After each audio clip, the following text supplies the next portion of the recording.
आई आई म्हणजे स्वर्ग, आई म्हणजे माया, आई म्हणजे दयाळू, आई म्हणजे सगळ्यात जवळची आणि सगळ्यात जास्त प्रेम करणारी. आई शब्दामध्ये सगळंच आलं.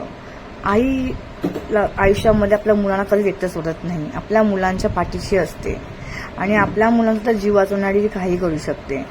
आणि जसं त्या आईने आपल्या मुलाला जीव वाचवण्याचं प्राण धोक्यात घातलं, ती खरीच आई अशीच असते.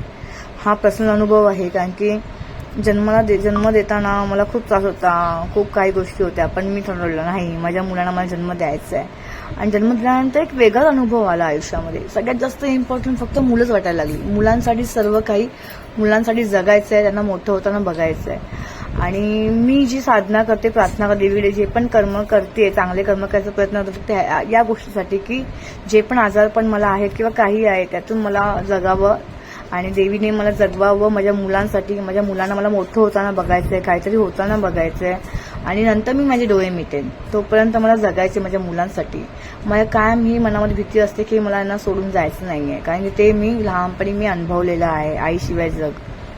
आणि मला मुलांसाठी जगायचं आहे, मुलांसाठी सगळ्या गोष्टी बघायच्या आहेत. आणि हा निरोप मी लोकांना पण देईल की जी आई मुलांसाठी जे करते, त्यांना मोठं कसं करते. प्लीज मोठं झाल्यानंतर आई वडिलांना दुरावू नका, त्यांना लांब करू नका, त्यांना वृद्धाश्रममध्ये टाकू नका. त्यांना तुमची गरज असते मोठं झाल्यानंतर, त्यांना तुमच्या मायेची गरज असते, कारण ते तुमच्यावरती पूर्णपणे तुमच्यावरती माया. आता त्यांना तुमची गरज आहे. तुम्ही पाठीशी खंबीरपणे उभं राहा, आपल्या आई बाबांची सेवा करा.